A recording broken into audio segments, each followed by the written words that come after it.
Good evening, everybody. What has happened to all the cameras? OBS. What the? That's a really wild one. Well, ladies and gentlemen, while I quickly fix whatever the hell's gone on here. Huh? Reasonable. Let me make sure I get the stream up. Well, it's all the cameras have resized. Good. OBS. Wow, that's a new one. This is. Hey, I don't know what you're talking about. I'm fine. Yeah, only Lambert is on screen. Like, not even I'm on screen, and my camera's local.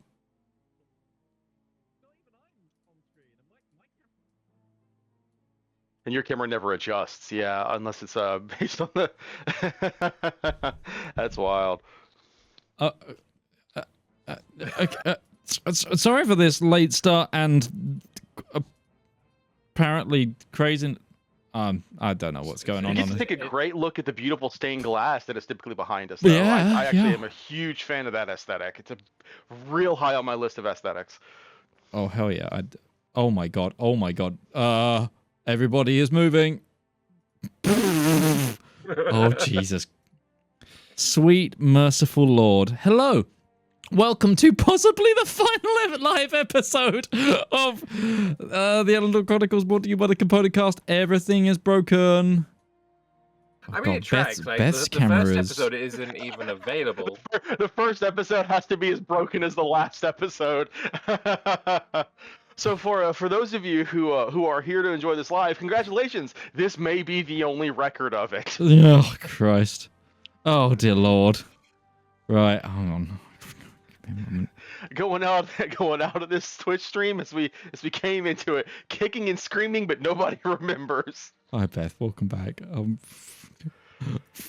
Refixing your camera. Hello everybody. I can't even do this in the nice hide it way because apparently that's also glitched right now. I want to die. Right. Hello and welcome to the Elendor Chronicles, brought to you by the Component Cast. Before we get on with tonight's episode, we had this carnage, but also I have a few things to cover. First of all, if you love this show and you want to help us out economically, and if it's safe to do so, please consider becoming a Twitch sub or joining us on Patreon. Patreon gives us the biggest slice of the pie and helps us do more things and make more shows like this one. You can also help us out for absolutely free by just sharing our broadcasts, sharing our messages, sharing our stuff everywhere, and also the main reason.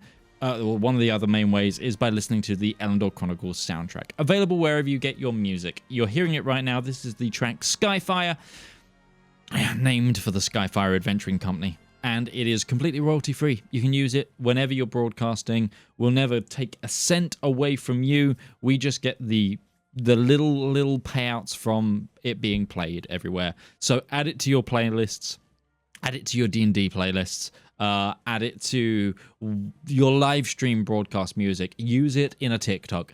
We don't care.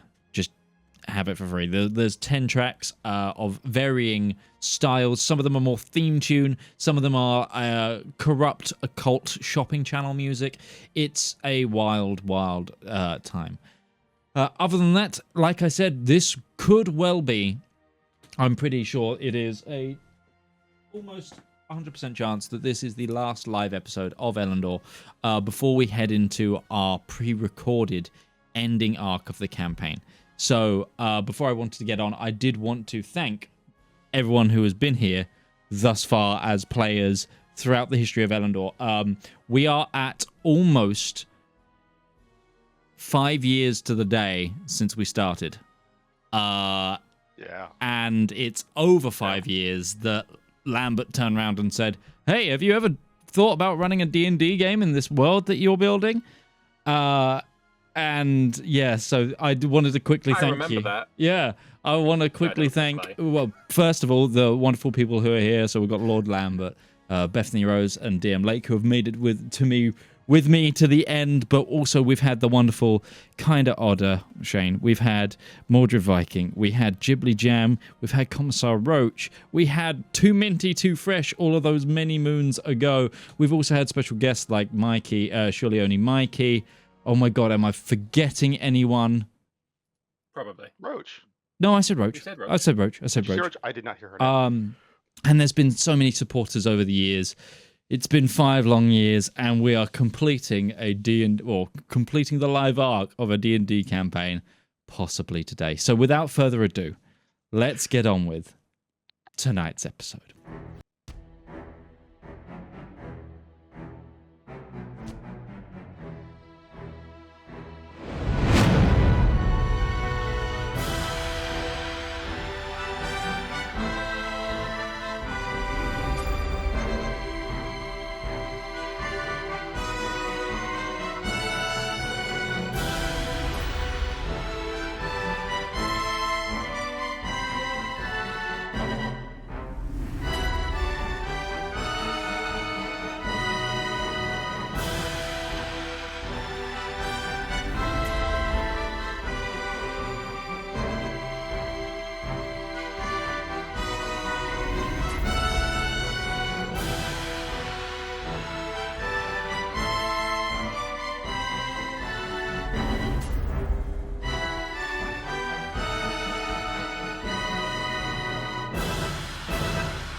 Oh, and we are back. Sorry, I unmuted myself in my ears, but not going out. We were just talking about we should end this with an AMA, depending on what time we finish, or just discussing the bloody campaign because it's been so long. And Lake's joining of the campaign is a little bit of a wild story, honestly.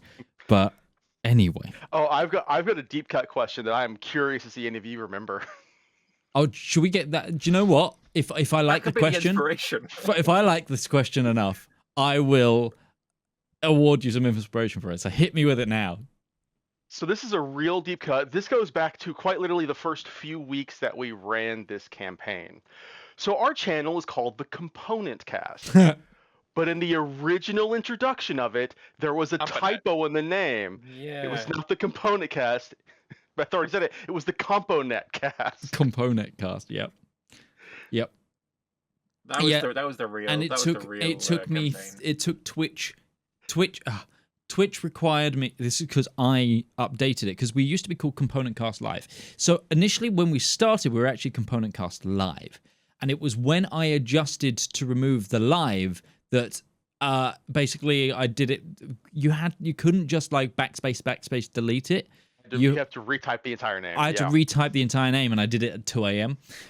So then we were stuck for 3 months, or was it even longer, as the Component Cast. That was 5 years ago, guys. Holy shit that you remembered that quick. Yeah. Like, I remember it because I'm just like that, but you guys, damn. Yep. I remember this typo. I couldn't remember what it was. The Componet Cast, yeah. It's, God, that was a while ago. Anyway, you know what? You can have an inspiration for that. I'm gonna be a benevolent overlord. I'm gonna actually say everybody gets 1 point of inspiration to use in this final session. Yeah. Because I don't know how much actual rolling we'll be doing. There will obviously be some. This is D&D. I'm not letting you end the campaign for free, but yeah. Valmyr didn't crit every single roll. This is a new week. That was a week indeed. Anyway, here's how we really find out if everything's normal. Let me see. It's 1. Would it? Let's go to 16. Okay. You know what? I'm also going to do something slightly different for this. I would like each of you to give me a summary, slight recap of how your character found themselves right here in this moment as the recap for everybody getting to this point. It doesn't have to be like the exact full history of your character, but... Oh, Jesus Christ. Yeah, how much time we got? How much time? Are we including backstory with this? Because I would say as much that is relevant to... Yeah, so as much that is relevant to this moment where we left off, which is Breton picking up the phylactery of Null. So I'm going to put him on the spot. The person with the worst memory. Fuck you. Lambert. Yeah. Explain Valmyr and essentially how Valmyr got to this moment and where he finds himself now as we sit on the dawn of the possible apocalypse. So quite ironically, considering it is his only phobia, Valmyr got into this situation by being swept up by a current of events and dragged the fuck all the way around with this current, and then plopped in. He is. I feel like while he obviously has some agency, obviously he does make decisions and such. It feels like any of the decisions that have brought him to this place have not really been optional. Like it's always been a duty or something he has to do. But I think if we're looking at more like specifics rather than just like generic metaphorical nonsense, then I guess all definitely started by being killed and then resurrected by Dad, and then finding some people to help him kill his dad, and then just kind of sticking with them because there's a duty to be done, and he feels a duty of a debt to be repaid for that as well. Plus, where else would he be? Where else, indeed. Let's jump to the recent history of Anray and Sunderstar, our fabled Phoenix sorcerer. Say that 5 times fast. Fabled Phoenix Sorcerer, Fabled Phoenix Sorcerer, Fabled Phoenix Sorcerer, Fabled Phoenix Sorcerer, Fabled Phoenix Sorcerer. Fuck you, I could do it. Fine, have I another feel like inspiration. that's not the first time you've done that. Listen, I don't need you to call me out. You have experience with that. I'm sorry.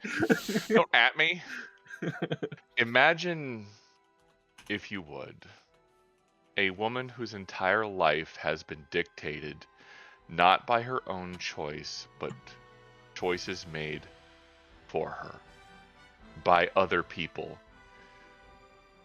telling her where to be, what to do, how to dress, what to eat, who to be with, where she was to marry, and what power she was meant to inherit.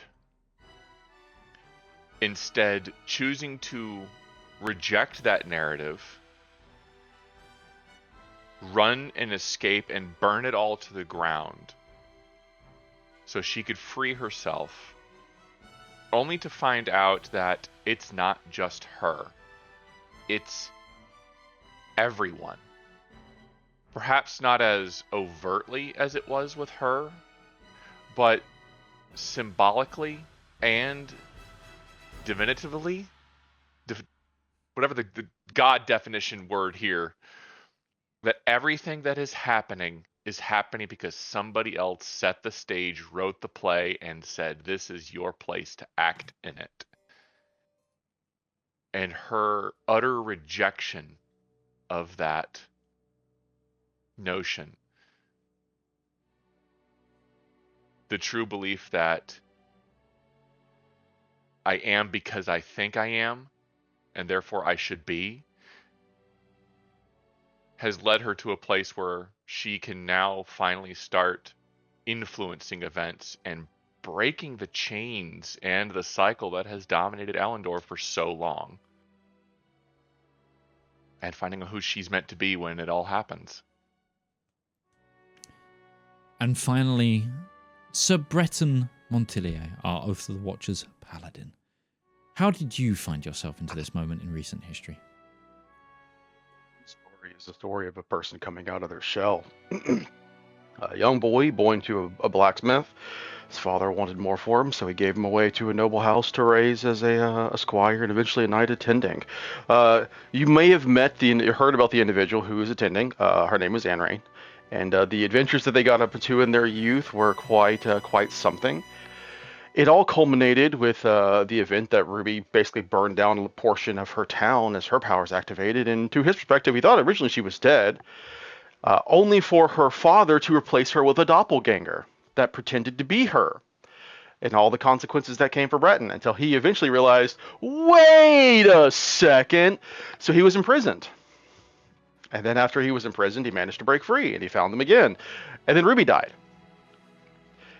And then Ruby came back, and he kept on working into that. But a long story short is, Breton has spent so much of his young life trying to figure out where his place was, and he always thought that was at Ruby's side. But as this campaign has gone on, as they've traveled through Vestilian Theocracy, gone back to Retberry, traveled to the mounts of the Triumvirate, to the edges of time in itself, and even now towards the Abyss, and eventually making their way back to the Prime of Belendor, he has learned that sometimes life really isn't about serving another person. Life is about what you make of it and the choices you want to make. And the second that he learned that, he did. So over time, he has grown and really become I don't want to call him a leader, but he has become a bit of an inspiration, not least of all to the Knights of the Rien, the soldiers of the Rien, and to Nardathal, as he has tried to keep morale high. He has tried to inspire these people in these times, which a little bit of hope is going to go a long way. He has been there the entire time, standing in front of other people who really need someone standing between them and whatever big, bad, nasty's coming their way. And that's probably where he's going to be at the end. So, there we have it. A shield, the fire within, and a leap of faith, all finding themselves here, at this moment, as the last three members of an adventuring party, the Skyfire Adventuring Company, who had led an army into the abyss, and now they are on the cusp of victory. Null, the antithesis of death, has thrown up the white flag in surrender. He has given you his phylactery with one request, and it's only a request: to be seated at the table towards the end for your decision making, and not kept out, unlike everybody else. So, we join as the three of you are still in the Citadel, the castle in the main center of the castle, of the Citadel of Blood. You're in the main keep, in the basement of it, in Null's own lab. Breton has picked up the phylactery. The eye is somewhere in the building. What would you like to do?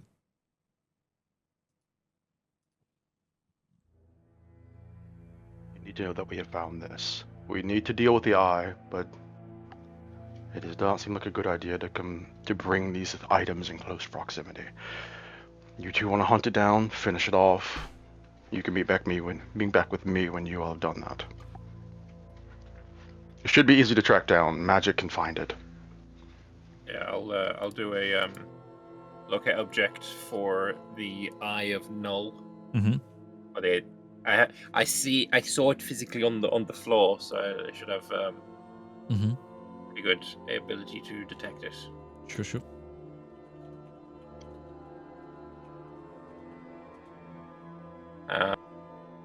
And then Go ahead, Valmyr. I'll take Zara with me then, so I can get there fast, fly back, that kind of thing.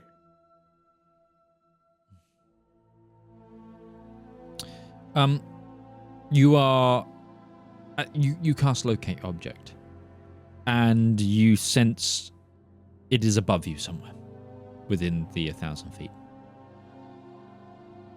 It is not in motion, but it is above you somewhere. Okay. I'll go off in search of it then. Didn't that Spectre of Null say that his followers would help us locate it? Or bring us to it or something along those lines? I vaguely remember. Not sure.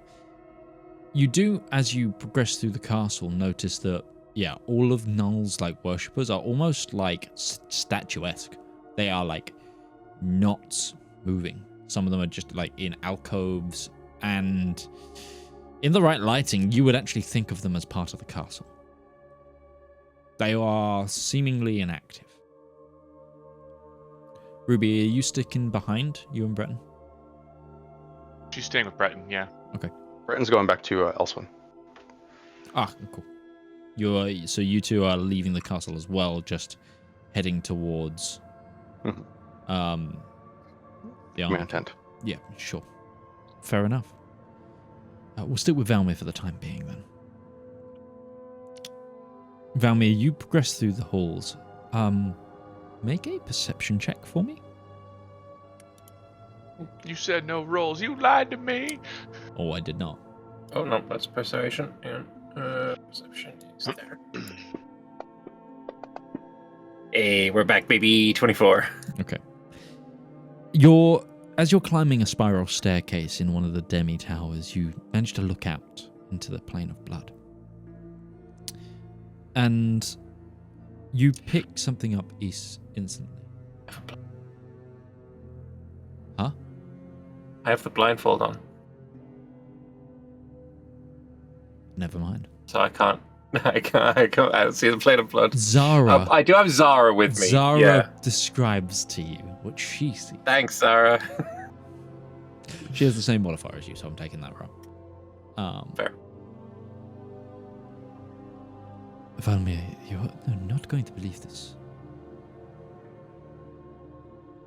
The plain, the grass. It is going green. Oh. And you don't have red-green color blindness. If I had red-green color blindness and my entire aesthetic was red, it would be a very bad time. That's true. You also... Okay, that's great. Wait, Null isn't even left yet, and this is still the plane of blood. That You also hear shouts, hollers, cries of victory resonating throughout the castle. The din of battle has completely faded and has been replaced with like ceremonial drumbeat and pipes and horns, as it seems the castle has erupted into celebration. and it sounds like it's our people celebrating. Yeah.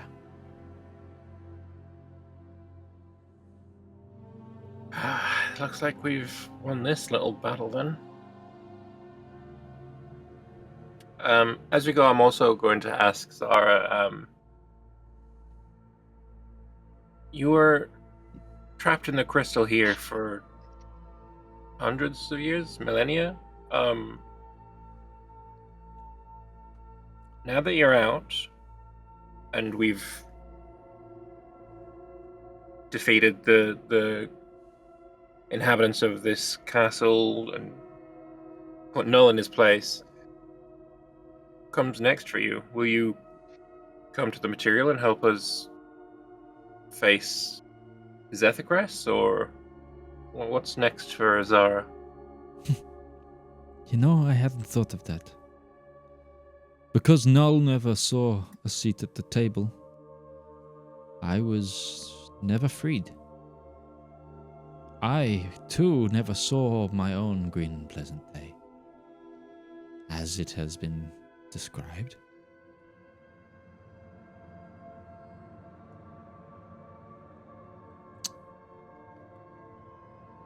Maybe because of that, I am not bound by the same rules as the other Celestials. And if it is my power, I would like to see the battle through. But if it is not, I think I will stay here. Even if Null is thrown in the towel, so to speak. I doubt this keep is safe.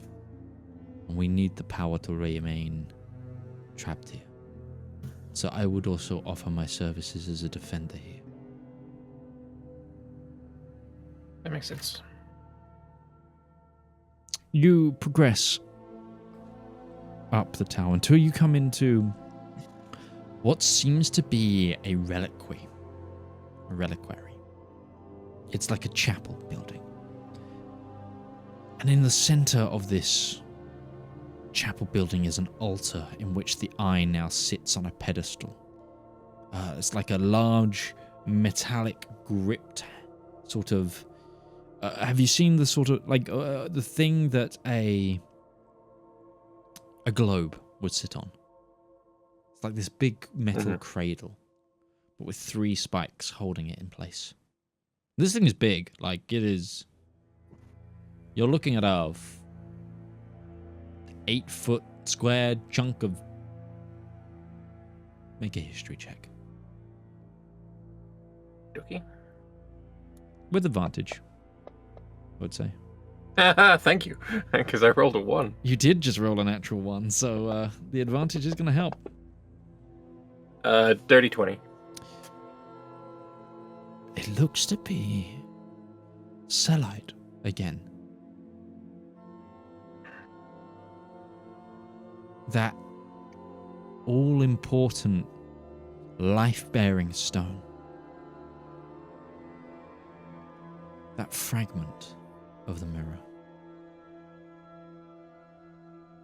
And all colour that was swirling through this is sort of faded.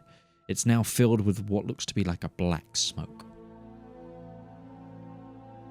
Still power resonating from it, but it's not empowered like it was.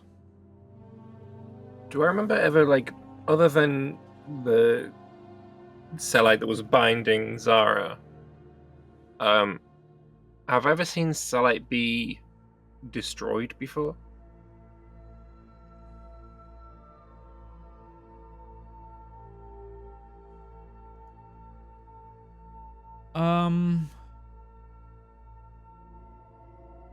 I think so.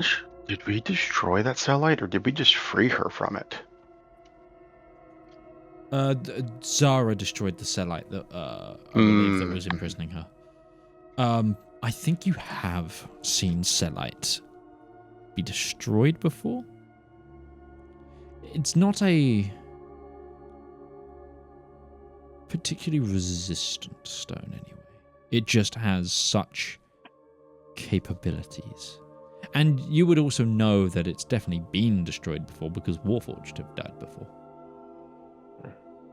Crystal souls have been reverted to a crystalline state, shall we say. Well, we were told by Null that a bit of radiant damage will do for it, so I'm gonna do a branding smite.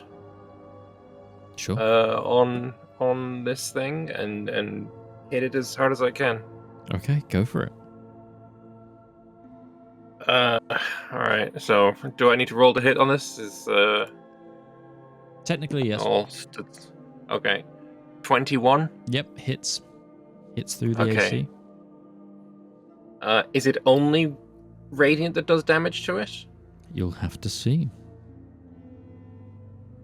I'll do it in parts, right? This is the what I have normally.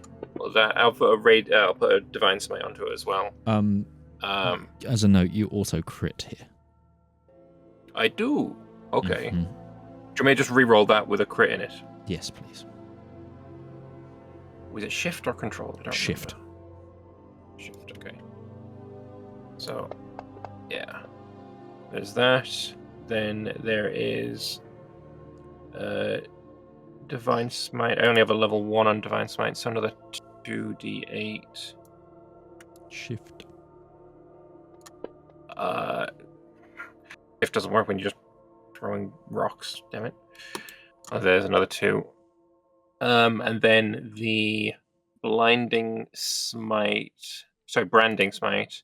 is another 2d6, so there's Another 4 radiant dice. That was really Okay. bad. That's a really bad roll. You raise up your glaive and boom, fully lever your shoulder into it, and you see like a crunch is taken, but it's still glowing with power.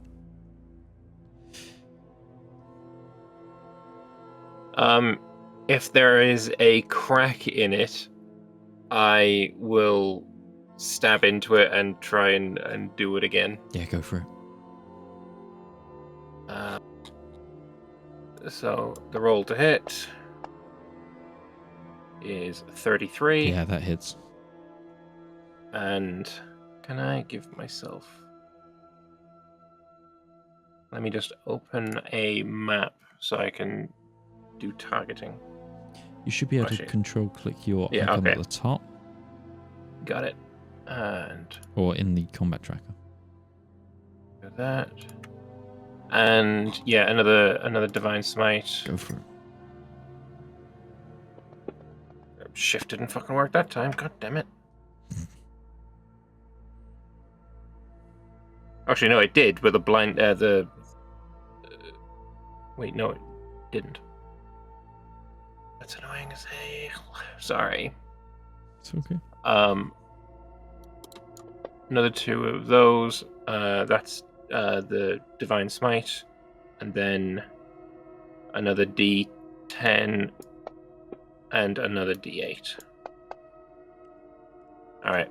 Okay. That's the damage on the second one. Sorry. You just come down on it again and you split it open. The fog that was being held inside releases up. From where you're standing, the eye looks destroyed.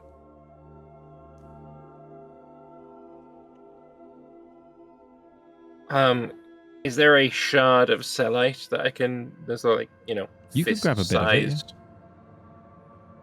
What does it look like? Is it color-wise? And obviously, with the blindfold on, true sight, is there? There's nothing extra through your true sight. You would say that this is a shard of what looks to be deep purple or black. You're not quite sure. I'm gonna pocket a piece of it. Sure. Add corrupted cellite to your inventory.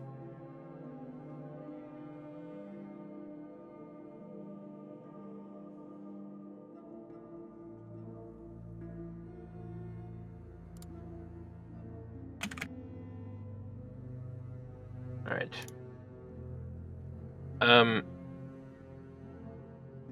We know where Breton was going, so I guess Zara fly us as fast as we can back to there, so we can join back up. Sure thing. Ruby, Breton, are you saying anything on the way? I don't know if there's anything for them to say right now. I think they just got out of a pretty big argument. I think it might be at least from Brett's perspective, it's a very quiet, awkward Griffin ride. She's watching him, but not saying anything. She's thinking about something, clearly. She's not saying anything.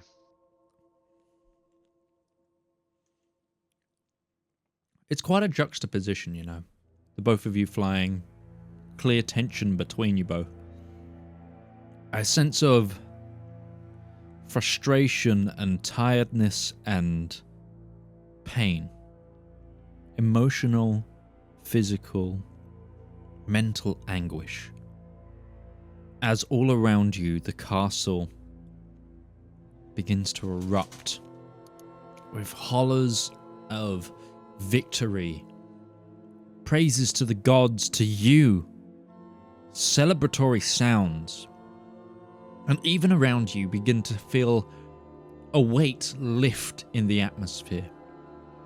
Subtle hints of the grass in the fields and plains that was once pure red, absolutely saturated by the blood, beginning to fade, desaturating, returning to a normalcy, to a green, a pleasant green. And you can't help but think it kind of juxtaposes everything that's going on. Knowing that this is only the beginning, and knowing the choices that you guys are all facing, that, sure, today the battle is won. The world is a little less apocalyptic, but it is brief and but a moment. You land with Elwyn at the war camp. He had actually begun to make his way to the fortress when he heard all the hollers, when he saw the fog fade, and when he saw, like, after you left again and the world around begin to adapt, he began to ride out towards the Citadel himself, and you catch up at him.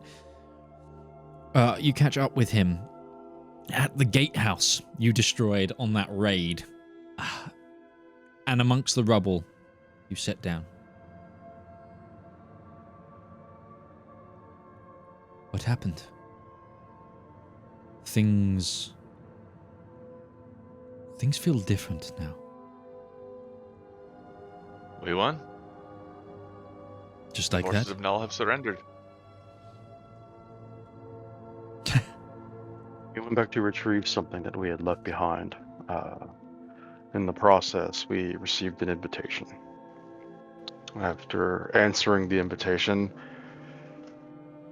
Null has stood down. His forces aren't going to fight against us. We've claimed the keep.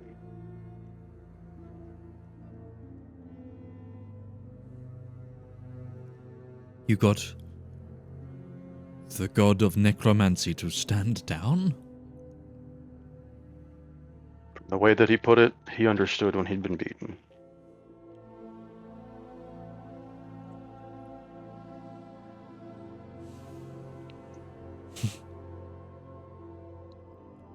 Well, then the men are right. This calls for celebration. Make sure the keep is secured. We still are in the abyss, and we will be assailed, but they've definitely earned themselves a night of relaxation and a little bit of celebration. Absolutely. I'm afraid our time is going to be short-lived. Once Valmyr turns back, and when we figure out what our next move is, we are likely going to be leaving back to the materia before long. We also need to start moving our forces into the keep to secure it. We can't stay on this plateau for long. Yes. Most of the forces aren't in the plateau; they're in the keep, right? You've got obviously. Yeah, the command tip is in the first tier of the keep. It's just outside. It's at the lighthouse gatehouse. It was the command tent originally. And you've just met at the front of the first tier of the keep. Obviously, you still have forces by the gate, by the portal gate. And Elwyn says, "Yes, of course. The fight is far from done, but this." This is wondrous. The good news is we don't think Null's forces are going to continue to fight us, but this is still the Abyss. Yes. Brent kind of looks at her like, did I not just say that? No, you did. It is good that we can come here and do what we intended to do.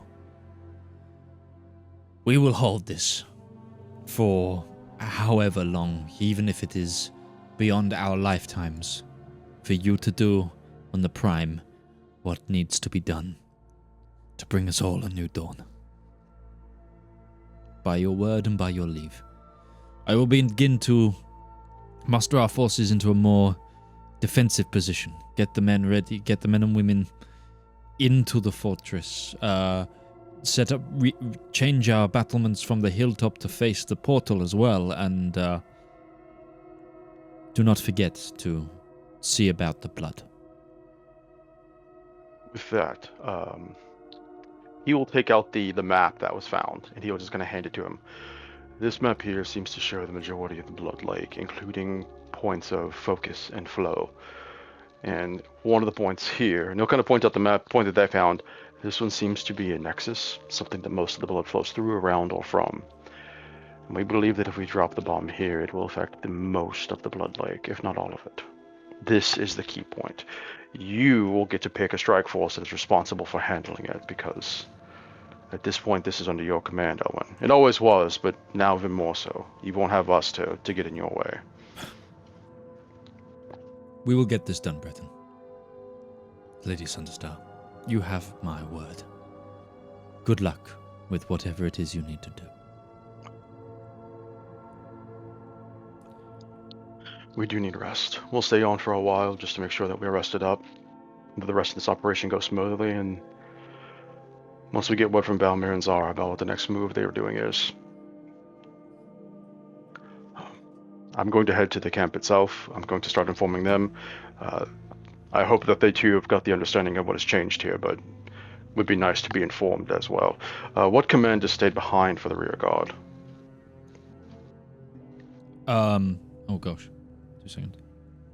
Because presumably they didn't bring all the important people ahead in the forward attack.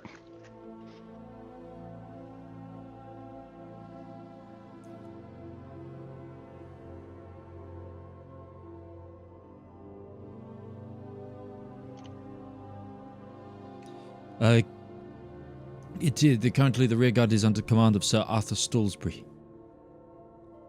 You with Sir Arthur and let him know. I'm going to cut now. Do you want to come with me, Ruby, or do you want to stay here? Are there any wounded that need tending? I have not had full reports, but probably. The castle is big. The battling was intense. I'm going to make sure food and supplies are distributed. Sure. People are healed. Fair enough. Valmyr, you at this point see... You and Zara see these two discussing with Elwyn from below. And I will say that at this point you can quickly meet up.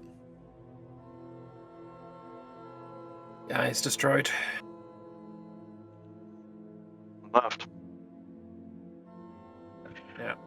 We have reason to believe if he was honest about that, then hopefully he was honest about everything.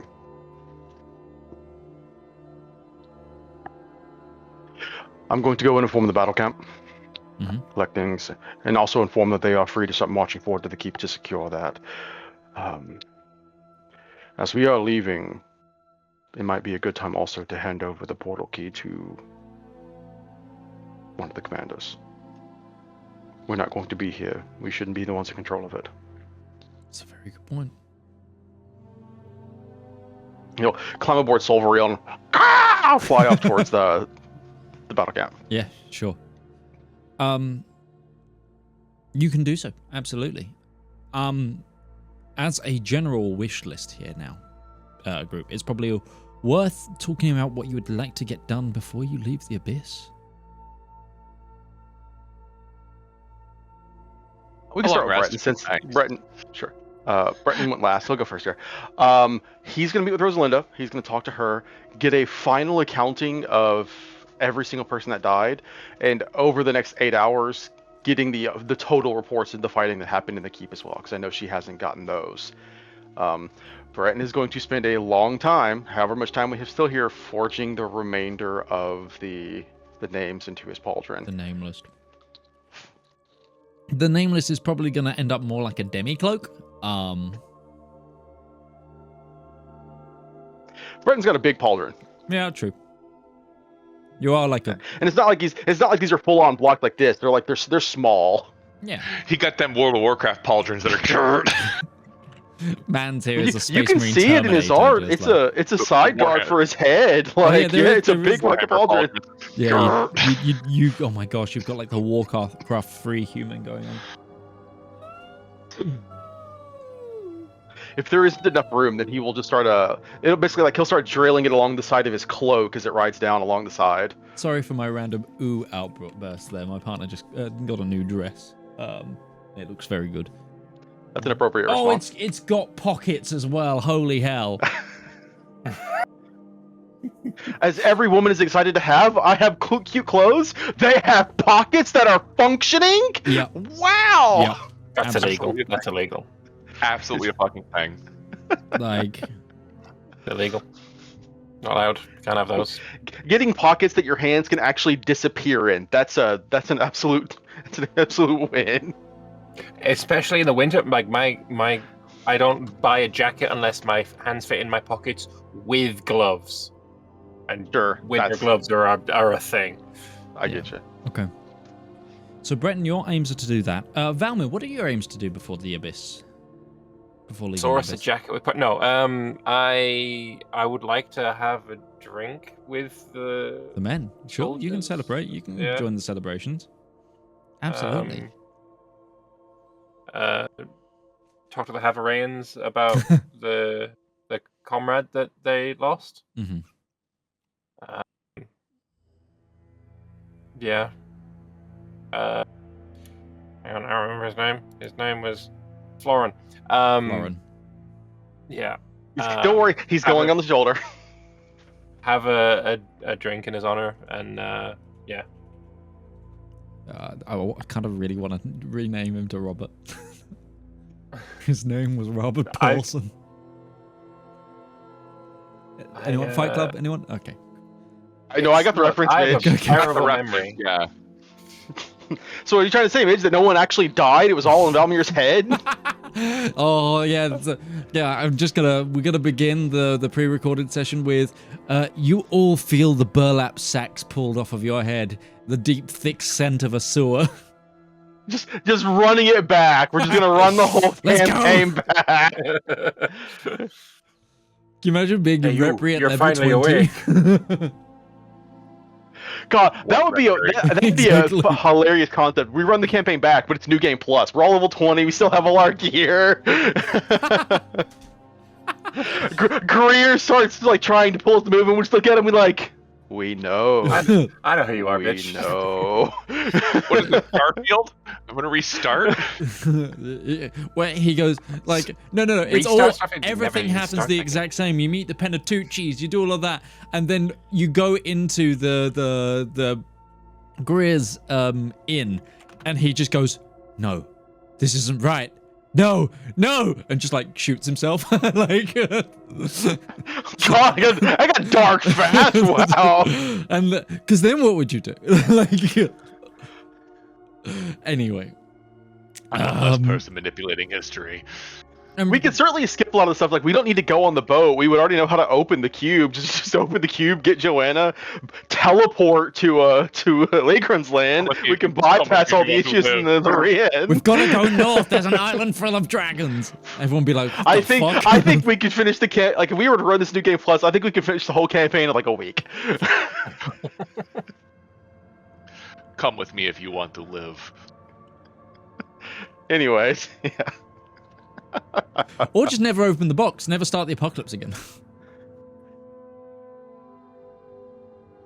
I mean, like Anyway. you could absolutely do it that way. It's like, all right, guys, we have a new timeline. What do we do? Everything different. But how do we know how do we prevent the bad things from happening? Everything different. Did you not hear what I said? Everything. Let's not fuck with the steel. God, would that mean you... But that would have some weird consequences, because, like, Edwin Sunderstar would be alive again. No, I think Ruby would just like going there and killing him first off. Like, Yeah, we it's can fuck moments after she's been kidnapped, and he's like, all right, now I figure out how to get her back. He turns around, the doppelganger's just smoldering ruins on the floor, and she's just standing there. It's like, try it again, motherfucker, I dare you. So... Ruby, That's you cute. said... You think Incendiary Cloud is the strongest fire spell you have. Yeah, true. What's Ruby's aims for before you leave the...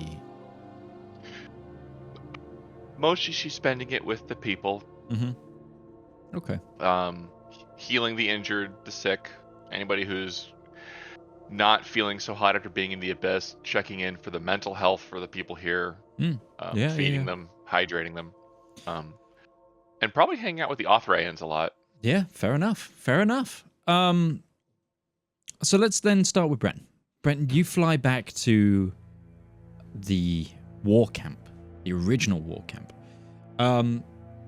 You see the trebuchet is being dismantled, what's left of it, the repairs been undone, so that they can, move it into the castle. And you meet the camp commander, tell him what's happened, and he begins to corral the men who are there to start tearing down the tents, start organizing the supplies, because it's going to take obviously more than the people that are here, but they need to be ready for when the others come to relieve them. You also take a moment to go through the sick tent of people who couldn't join the fight and tell them of the victory. And then finally you come to your own tents, where you, Valmyr, and Ruby rest. You take a moment to just sit down for the first real time outside of the unrestful pauses in combat. This is the first time in weeks that you can taste victory. That it's actually possible.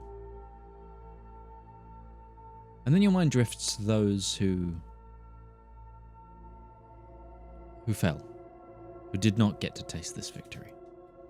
And just as soon as you've begun to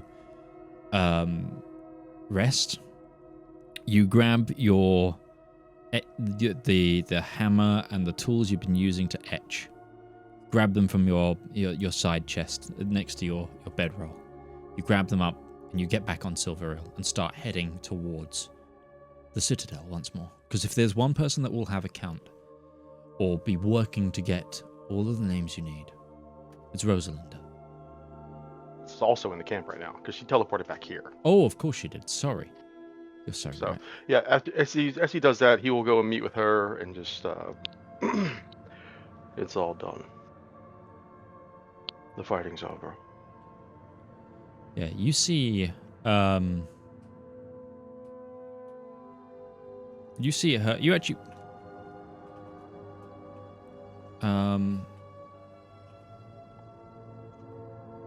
you catch her like at the cliff overlooking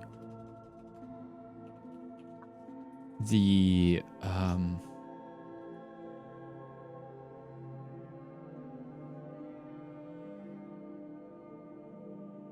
overlooking like the valley, where the causeway is, where all the fighting was happening, what kind of got turned into parapets. And it's been very, very subtle, but it's been very, very quick. The deep red stone of this mountain has kind of faded more to a natural brown. It's taken on the feeling of a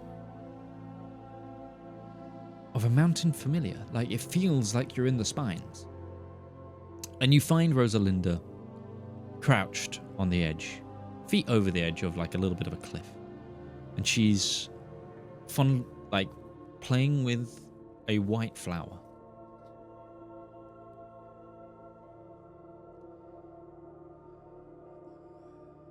It is indeed done.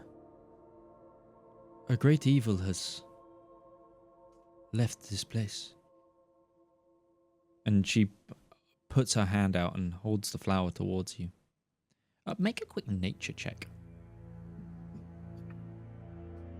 Think for my brain is going to struggle with it. It's a Ghibli movie with the robot that holds the flower. It's just what I pictured there. Nature check. I am not super good at nature checks. I'll take a 16. 16. You will recognize... Castle in the sky. Castle in the sky, that is You'll one. recognize this plant quite a bit because it grows in the spines. Pretty heavy. It's known as either like lion flower, but more commonly the white one is a noble white flower. And they are symbols of warriors where you're from. And she turned, she said, I saw that this had grown very, very rapidly. It seems that our presence here is hallowing or returning this place to what it was before Null's influence. Maybe This before place came from Elendor. it might be a plane not too dissimilar to the material. Just sunken into the abyss. Noel said something interesting when we spoke with him. You spoke with him? Yes. Before he surrendered. He said that this has happened many times. There's been many green and pleasant days. And seeing this, I wonder, was this in Elendor once? When their world ended and they failed, did it come here when the new one arose? Is this just the remains of a world that failed? And now there's hope for it to be something else again.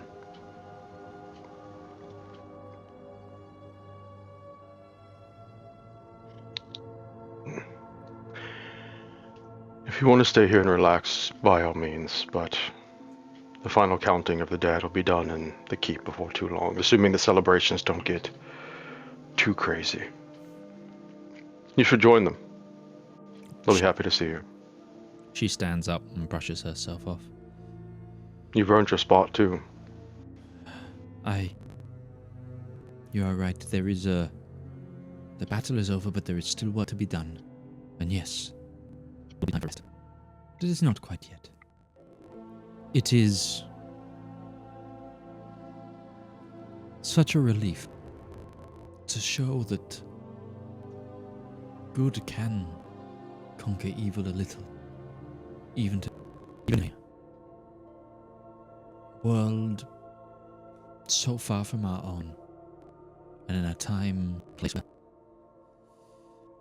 everything might be failing. We conquer evil here, maybe give evil a chance to change. Maybe that's what conquering evil is. Giving it an opportunity to change. I always thought the word conquer had a connotation of force to it. I don't force them to give up. But maybe that's the same thing.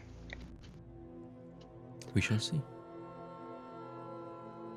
Happy to help you gather your effects and expedite your return to the main camp. Thank you. That would be very useful.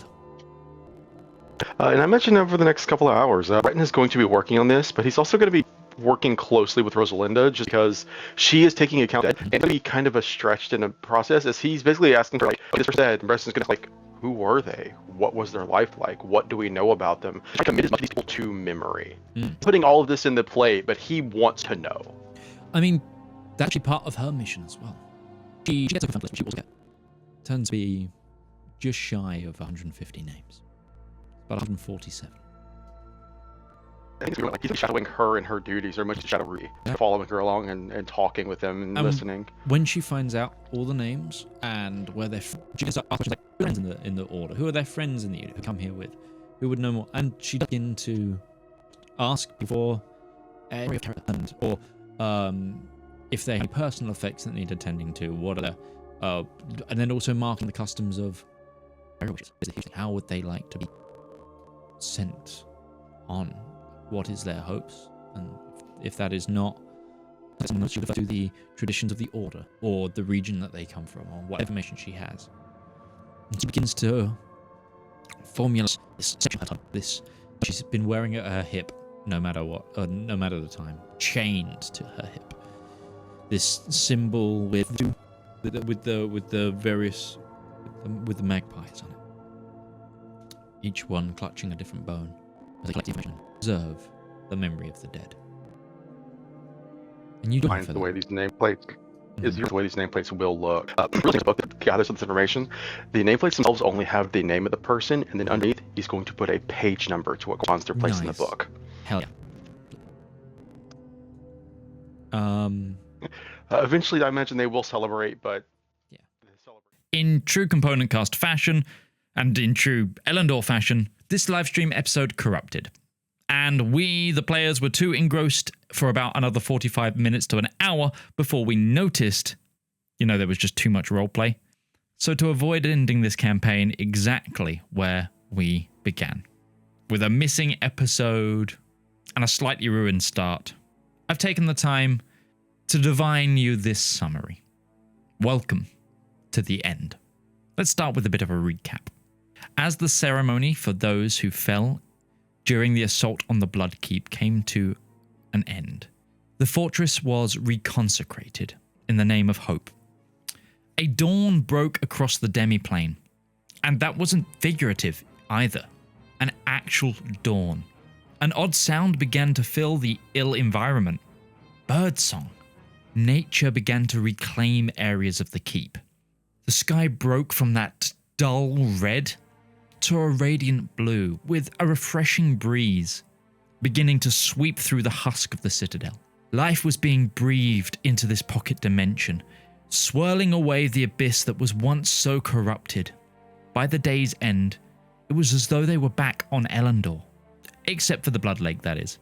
That frank, abhorrent ocean of hemoglobin remained as a subtle reminder as to where they were. The next day, though without battle, became a flurry of jubilant and determined work. Engineers and soldiers alike began tidying up the place, restoring the defenses and making the righteously named Castle at the Edge of Dawn defendable once more. After all, the mission here was only half complete.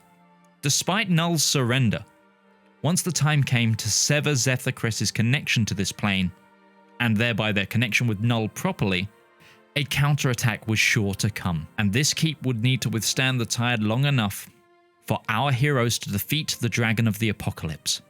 During that day's light, the keep's walls had revealed murals and denotions of soldiers and priests, all sorts of lay people, all in service to a forgotten chapter, one that seemed to exist before the green and pleasant day. Ruby was wandering the walls and began to explore the architecture of this unveiled keep, as well as the revealed flora and the returning fauna. It was in this exploration that she realized, in fact, this land isn't just reminiscent of Elendor, but it might actually be Elendor, or at least part of it, shuffled away into realms unseen, at that point of calamity which cleaved the continent of Dostros in two. But the reveal that this place might be more significant to the past than just the bastion of evil that it was today revealed only more questions that could only be answered over a drink. And that night, drink flowed. An old barracks was converted and restored to provide warm respite to celebrating knights and warriors, in their downtime, of course. And as liquor and laughter flowed, a tavern was born. A tavern on something that was once Elendor. So, Valmyr, Breton, and Ruby slipped 3 Electrum onto the counter and ordered the house special. And with it, Ulfric the Bard Scholar met with them once more. The party had many final questions on their lips. After all, they had the hero's oldest and greatest of enemies, Null, surrendered and literally in their grasp. So the questioning of their oldest ally and architect of their own captive destiny began once more. With Ulfric's memory now fully unlocked, they explained that they and the other adventurers who became immortals or close to it, those architects of the green and pleasant day, had inadvertently created an imperfect timeline. Their banishing of Null, whilst giving them the power to shape a new world and lock the divine out of this one, ultimately caused a cosmological imbalance. One all-powerful evil replaced by 3 good deities. 3 good who attempted to reshape all balance. 3 good who prevented death from age. 3 good who controlled and distributed the power to the divine. 3 good who paused time. 3 good who would ultimately recognize their mistake, all too late. You see, the plane known as Elendor has had many phases. different cycles and changed depending on its master. But its balance had always been known to said master. The divine had always known that this world sat in a break in that great mirror, a convergence of time and the timelines, a break in a mirror that sees universes past and present, a break in the mirror that held residue of a power older than time itself. This realm was a source of energy, and the green and pleasant day had left that energy, had left that power completely without balance, without restraint. And what happens when you overload something with power? So, the would-be gods made a choice. They held a great summit and locked away the divine, and with the seals of Elendor, set a new course through with words strong enough to dilute the impending doom. Words of prophecy, the seals, the prophecies, and the intertwining ley lines of the planes, as well as fate, would hopefully delay the end long enough that mortals would figure out how to end the task at hand and finish the great game of a millennia. After all, it was the self-determination of mortals forced into resistance by the divine that brought this imbalance. It would take fated mortals forced into resistance by the divine to bring it to its course. And so Ulfric confirmed it. Null had spoken true.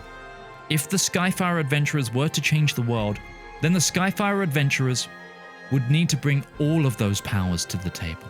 Even if they were to disagree, they needed to find balance to change the world. They had long thought that, if they were to succeed, that this power and this decision would lie with them. The adventurers, I mean. But after the success here in the Abyss, they felt for the first time that they might actually succeed, and the weight of those future decisions began to hit their mark. The world had chosen them, whether they liked it or not, and now the future of everything might just lie with them. Null seemed to think so. Ulfric seemed to think so. And that, of course, is a heavy burden. Intuitively, it also dawned on the Skyfire that this would be the last time that they would speak to Ulfric before the end. So they asked them about their life, of the time they spent with the previous heroes, and how they came to stay behind. Ulfric revealed that the earliest group of heroes, Elendor, Avalior, and Eskandor, saved them from the Mocking Malice's circus, the Harlequin host, where they served as one of the Flesh Masters, an ethereal ringmaster of pain and pleasure, a sick circus performer whose job it was to find new and inventive ways to harm the other performers for the Malice's enjoyment. They also revealed that the victim of Ulfric's torture happened to be another friend saved by the party, Nardothel, the elven queen who would fall in love with Gilliam de Fionia and eventually found the kingdoms of Nardothel. After more stories were shared, Ulfric wished the Skyfire luck, and with it, the rowdiness of the tavern returned, and the last day in the castle before the very end began. Breton, Valmyr, and Ruby took the day to ensure that everyone knew their task, ensure that everyone remaining would have what they needed for the plan to succeed. Breton spent some time with Rosalinda, honouring the dead and talking to her about the future. They spoke with the Angel of Vengeance, Sarah, and asked her what her task would be when the time came. She elected to stay here at the keep. Her power to transit the planes would inevitably make her an asset should the keep require reinforcements, as she is the only other person with the power to reach both the adventurers and the keep, working as a physical messenger should danger arise. They also laid out the plan of attack on the aorta, that central flesh well that was still very much pumping blood, keeping the tidal pattern of the lake moving. That final residue of siphoning undeath. They taught a select few honored champions how to activate Salwa's Ice Seed, so that once the time came, they could sever the connection with the outer plane between this demiplane and Elendor, and rid Zethacres of Null's power. They were only to do this once they received orders from one of the Skyfire, an order that would carry the code phrase, "Where giants leap, heroes keep," the inscription on Breton's familial sword.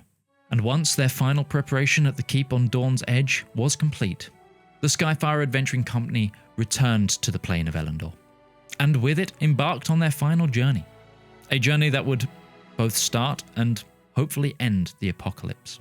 As Ruby began to twist the celestial fires that formed the basis of her magic, and guided them to intersect with the ley lines and plane shift them home, her magic was intercepted by something far greater in power, but familiar nonetheless.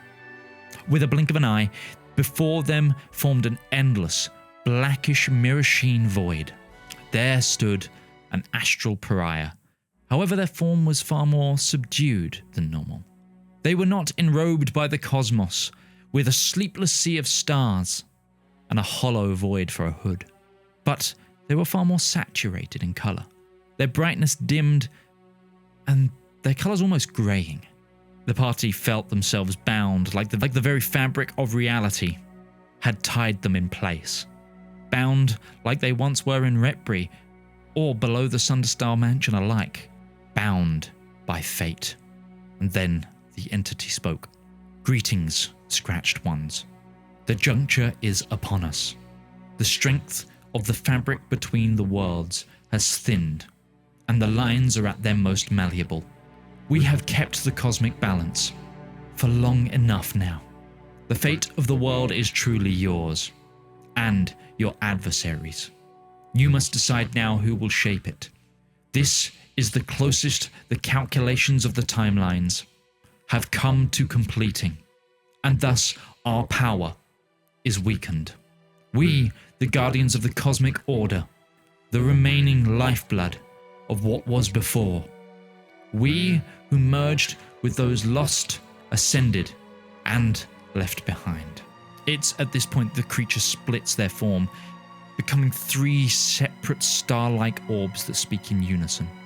"In one final act of balance, we gift to you the final memory of our mortality, the final rite of empowerment.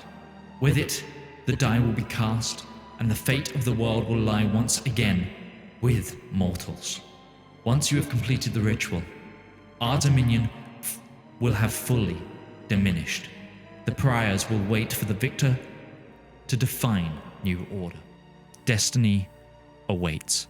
And with it the void fades, and Ruby's initial plane shift completes, landing back on Elendor. However, they were indeed afflicted by time dilation as they feared, returning to the plane a full 5 weeks after they initially left at the head of the army. But in their hands, Ruby, Breton, and Valmyr each found a token, each emblazoned with a symbol, a crown, a katana sword, and a sun. Each a component for the ritual of ascension, a ritual now burnt into their very soul. They were quickly intercepted by a projection of both Zep and the Iron Duke, who were glad that they had returned. They began to update them on the situation, that the Armada had begun sailing north and they would now be a few weeks away from landfall. That Zep had also finished his work on the Skyfire 2.0, which they would be able to utilize in the coming end. But that is as far as the story of the Elendor Chronicles goes, as what's written, what's fated, that book has not been written. This story now falls in the realm of the apocalypse, where good and evil must now decide on the world to come. The Elendor Chronicles has finished. Elendor the Apocalypse will, however, return in the future. For now, this wonderful campaign has starred DM Lake, Bethany Rose, Lord Lambert, Ghibli Jam, Mordred Viking, Commissar Roach, Kinda Odder, and Too Minty Too Fresh. It has also featured additional support from Surely Only Mikey and other members of the component cast. I've been your game master for this beautiful livestream journey, and I will see you all next time. Until then, stay safe, stay happy, stay healthy, and remember, despite the doom, despite the apocalypse right at our doorstep, there is always a fortress within us, a fortress at the edge of dawn. Good night.